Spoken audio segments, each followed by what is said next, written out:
Ladies and gentlemen, this is the 2025 Haval H6 GT plug-in hybrid. It's bold, it's faster, it means business, and yes, it's fuel efficient. This is a face you might recognize because we reviewed the petrol version a few months ago. But this one's got electric attitude. GWM is cooking, Baba. They are cooking.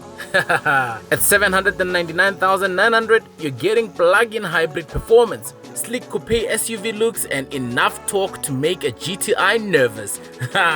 And when I jumped onto hippo.co.za, the lowest insurance quote I got was 1,475 with an excess amount of just 12,500, all in under a few minutes. And all of this based on my own profile. Factor in an installment of 16,057 rands per month and fuel of 1,100, and my total cost of ownership per month would be 18,632. So, is this the best of both worlds? Well, what are we waiting for? Let's find out.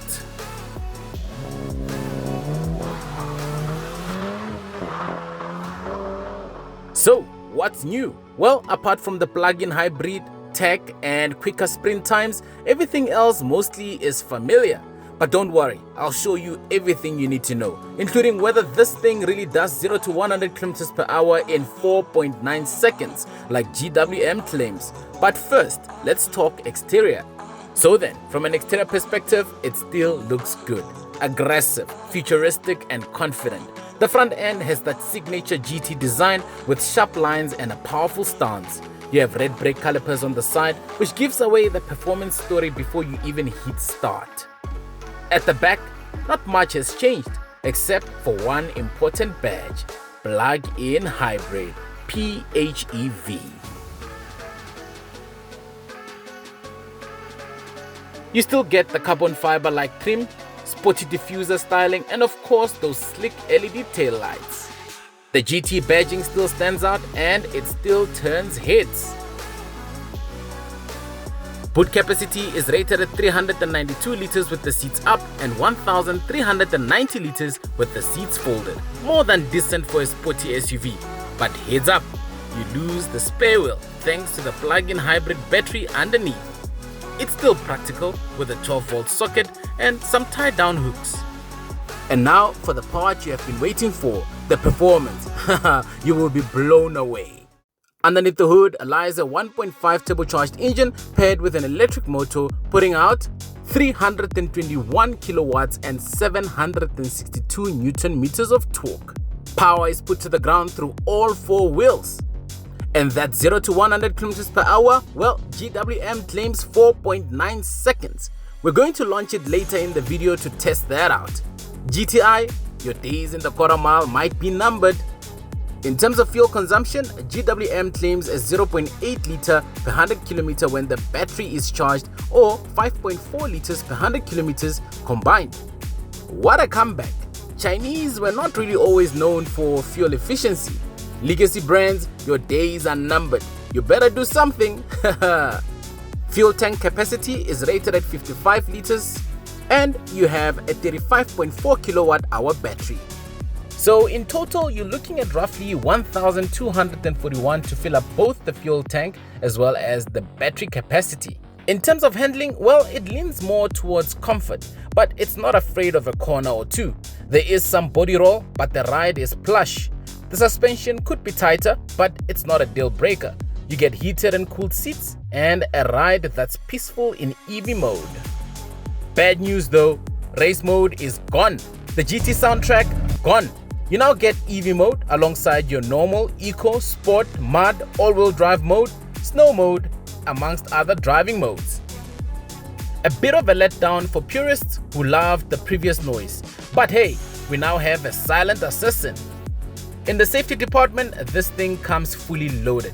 You have a 5-star safety rating, front, side, and curtain airbags. You have adaptive cruise control, lane keep assist, rear cross traffic alert, forward collision warning, blind spot monitoring, automatic emergency braking, traffic jam assist, which is a must-have in Jozi traffic. Fuel economy, well, it's a real win here. EV range is up to 180 kilometers. If you're city-based, that's your daily drive without touching a drop of fuel. Combined range with full tank, 1,000 kilometers of range, and that's really good. Fuel bills? Bye-bye.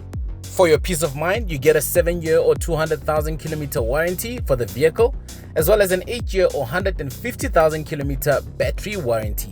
You also have a service plan of 7 years or 75,000 kilometers, whichever comes first. Without any further waste of time, let's dive into the interior and then launch it. Inside, it's normal H6 GT business as usual. It's a mix of premium comfort and sporty DNA, and honestly, you wouldn't be able to tell it apart from the normal H6 GT. In this particular spec, you have the heated and cooled seats, a heated steering wheel, GT badging on all seats. Sadly, no more bucket seats like before. A bit of a shame because they were excellent. From a tech perspective, you have a digital instrument cluster, a heads-up display, wireless charging, USB ports, but they are not Type-C.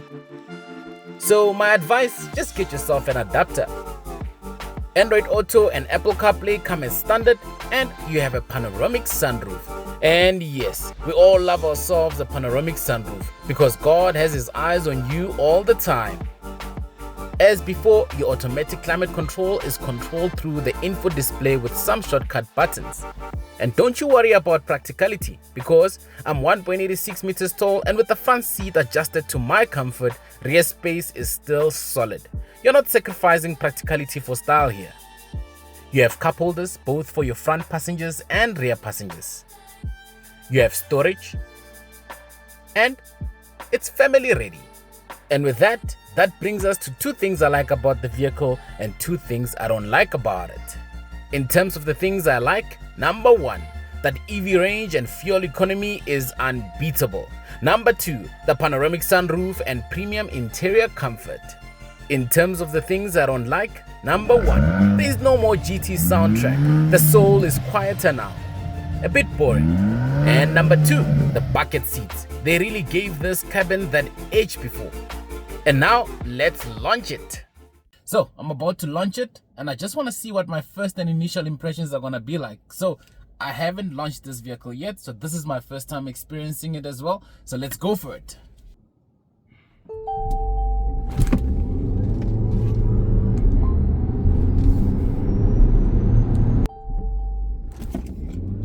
Ooh-ho! And that is 100. Just like that. Yep, it's quick. It's really quick. And yep, that is your launch. It's fast. However, what is my final verdict? Well, I guess the question is this the future of performance SUVs? Well, you're getting electrified grunt, a solid spec sheet, and peace of mind tech, all for under 800,000 rands. It's bold, it's practical, it's quick. Would I buy it? For this price, you bet. If you like this review, make sure to hit that like button, subscribe, and leave a comment below. Let me know if you think the GTI has finally met its match. Well then, until the next one.